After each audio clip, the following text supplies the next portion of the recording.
নতুন সরকারের কাছে আপনাদের কি কি দাবি দেওয়া আছে বলেন? আমাদের দাবি প্রধান একটা হইল আদিবাসী হিসেবে স্বীকৃতি দিতে হবে, আর হলো নিরাপত্তা আমাদের দিতে হবে, এবং আমাদের যে ভূমি সমস্যা এটা আমাদের সমাধান করতে হবে। এটাই আমাদের চাওয়া এই আমাদের অন্তর্বর্তী সরকারের কাছে।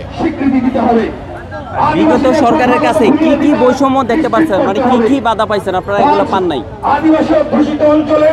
আপনি হয়তো জানেন না যে আমাদের হাজার হাজার বছরের যে জমিগুলো আমরা আবাদ করে খেয়েছিলাম, আমি মধুপুরের কথা বলছি, সেটা ইকো পার্ক বা আপনার ওই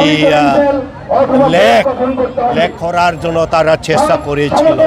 এগুলো দুঃখজনক, কারণ আপনি জানেন বঙ্গবন্ধু এটা বলে নাই, কিন্তু শেখ হাসিনা করতে চেয়েছিল, কিন্তু সমাজ এবং সবাই, শুধু কারো নয়, মুসলিম নয়, হিন্দু নয়, সবাই ঝাঁপিয়ে পড়েছিল যে এখানে লেক করা যাবে না।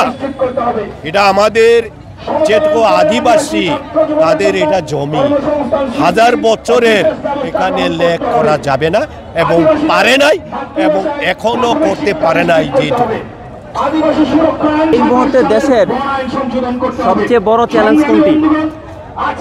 সবচেয়ে চ্যালেঞ্জ আমি যেটা বলতে চাই যে নিরাপত্তা, আর হলো খাদ্যদ্রব্য নিয়ন্ত্রণে আনা, এটাই হলো সবচেয়ে এখন এই সরকারের কাছে আমাদের চাওয়া পাওয়া।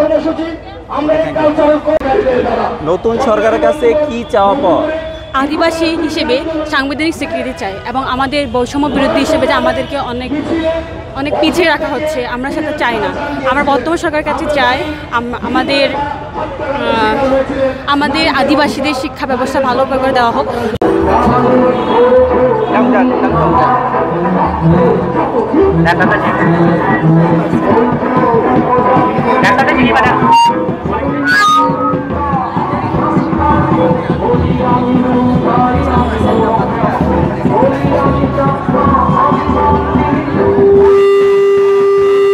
দর্শক, এই মুহূর্তে আমি আছি শাহবাগ জাদুঘরের অপোসাইটে। এখানে আদিবাসীরা নতুন সরকারের কাছে ৮ দফা দাবিতে তাদের আদিবাসী হিসাবে স্বীকৃতি দিতে হবে, আদিবাসী হিসাবে সাংবিধানিক স্বীকৃতি, সমতল আদিবাসীদের জন্য পৃথক আলাদা ভূমি কমিশন গঠন, এবং আদিবাসীদের নিরাপত্তা নিশ্চিতের দাবিতে আজকের আদিবাসীদের কালচারাল শোডাউন।